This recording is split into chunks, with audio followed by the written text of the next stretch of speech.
ಸ್ವಸ್ತಿ ಶ್ರೀ ಮಂಗಳಕರ ಶ್ರೀ ವಿಶ್ವಾವಸುನಾಮ ಸಂವತ್ಸರ ದಕ್ಷಿಣಾಯನ ಶರದೃತು ಆಶ್ವೀಜ ಮಾಸ ಶುಕ್ಲ ಪಕ್ಷ ಪಾಡ್ಯಮಿ ಪ್ರಥಮ ಮೊದಲ ದಿನ ಶರನ್ನವರಾತ್ರಿಯ ಮೊದಲ ದಿನ. ಓಂ ಐಂ ಹ್ರೀಂ ಶ್ರೀಂ ಕ್ಲೀಂ ಶ್ರೀಮಾತ್ರೇ ನಮಃ. ನಿಮ್ಮ ಬದುಕಿನ ಅಷ್ಟೂ ಬೆಳೆಗಳು ಬೆಳೆಯಬೇಕೋ ಓಂಕಾರದಲ್ಲಿ ಬ್ರಹ್ಮ ವಿಷ್ಣು ಮಹೇಶ್ವರರು ಇದ್ದಾರೆ. ಸೃಷ್ಟಿ ಸ್ಥಿತಿ ಲಯಗಳು ಇದ್ದಾವೆ. ಆ ದಿನದ ಪ್ರಾತಃ ಕಾಲ, ಮಧ್ಯಾಹ್ನ ಕಾಲ, ಸಾಯಂಕಾಲ ಇದಾವೆ. ನೀವು, ನಿಮ್ಮ ಕುಟುಂಬ, ನಿಮ್ಮ ಉತ್ಸಾಹದ ಕೆಲಸಗಳು ಅಲ್ಲಿ ಅಡಗಿದಾವೆ ಓಂಕಾರದಲ್ಲಿ.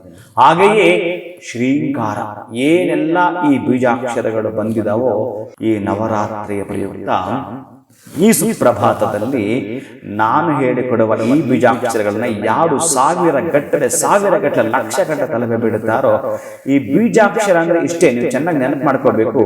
ನಮ್ಮಲ್ಲಿ ಒಂದು ಸೀಡ್ ಇದೆಯಲ್ಲ, ಒಂದು ಬೀಜ ಇದೆಯಲ್ಲ, ಯಾವುದೋ ಬೀಜವನ್ನ ನೀವು ನೆಲಕ್ಕೆ ಹಾಕಿದರೆ, ಒಂದು ಉದಾಹರಣೆ ತೆಗೆದುಕೊಳ್ಬೇಡ, ಒಂದೇ ಒಂದು ಬೀಜದಿಂದ ಉತ್ಪತ್ತಿ ಆಗತಕ್ಕಂತಹ ಯಾವುದೇ ಬೆಳೆ ಆಗಿರಬಹುದು. ಒಂದು 2 ಎಕರೆನಲ್ಲಿ ಒಂದು ಅಡಕೆ ಇಟ್ಟಿದೆ ಅನ್ಕೊಳ್ಳೋಣ.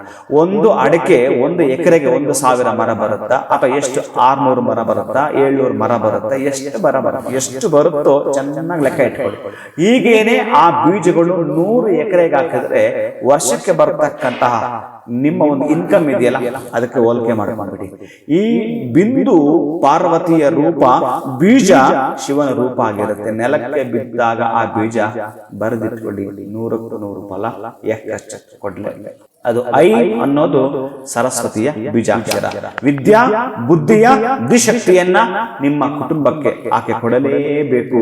ಅದರಲ್ಲೂ ಈ ಶರನ್ನವರಾತ್ರಿಯ ದೇವಿ ಪಟ್ಟಕ್ಕೆ ಕೂರತಕ್ಕಂತ ಈ ದಿನಗಳಲ್ಲಿ ಯಾರು ಆಕೆಯನ್ನು ವಶ ಮಾಡಿಕೊಳ್ತಾರೋ ಅವರ ಹತ್ರ ಆಕೆ ಇರುತ್ತಾಳೆ. ಇನ್ನು ರೀಂ ಅಂತಕ್ಕಂತಹದ್ದು ನಿಮ್ಮ ಕಾರ್ಯಗಳು, ನಿಮ್ಮ ಕೆಲಸಗಳು ಕೈಗೂಡಬೇಕಾದ್ರೆ, ಅದು ಯಾಂತ್ರಿಕ ಆಗಿರಲಿ, ತಾಂತ್ರಿಕ ಆಗಿರಲಿ, ಅಂದ್ರೆ ನೀವು ಮಾಡತಕ್ಕಂತಹ ವೃತ್ತಿ ಆಗಿರಲಿ, ಪ್ರವೃತ್ತಿ ಆಗಿರಲಿ, ಒಟ್ಟಾರೆ ಆ ರೀಂ ಬೀಜಾಕ್ಷರ ನಿಮ್ಮ ಕೆಲಸ ಸಾಫಲ್ಯವನ್ನ ತಂದುಕೊಡ್ತಕ್ಕಂಥದ್ದು. ಶ್ರೀ ಅನ್ನುವ ಬೀಜಾಕ್ಷರ ಅತ್ಯಂತ ಅದ್ಭುತ, ಮಹಾಲಕ್ಷ್ಮಿಯ ಕೃಪೆಗೆ ಒಳಗಾಗುವಂಥದ್ದು. ಇನ್ನು ಕ್ಲೀಂ ಎನ್ನುವುದು ಅದು ಮಹಾಕಾಳಿಗೂ ಹೌದು, ಕೃಷ್ಣನಿಗೂ ಹೌದು. ಅತ್ಯಂತ ಶಕ್ತಿಯುತವಾಗಿರುತ್ತೆ. ಒಂದೊಂದು ಬೀಜಾಕ್ಷರದಲ್ಲಿ 3 ಅಕ್ಷರಗಳಿರ್ತವೆ. ಒಟ್ಟಾರೆ ಓಂ ಐಂ ಹ್ರೀಂ ಶ್ರೀಂ ಕ್ಲೀಂ ಶ್ರೀಮಾತ್ರೇ ನಮಃ ಈ ಮಂತ್ರವನ್ನ ಯಾರು ಹೆಚ್ಚಿಗೆ ಪಠಿಸ್ತಾರೋ ಅವರ ಪರ ನವರಾತ್ರಿಯ ದುರ್ಗಿಯರು ಇರುತ್ತಾರೆ.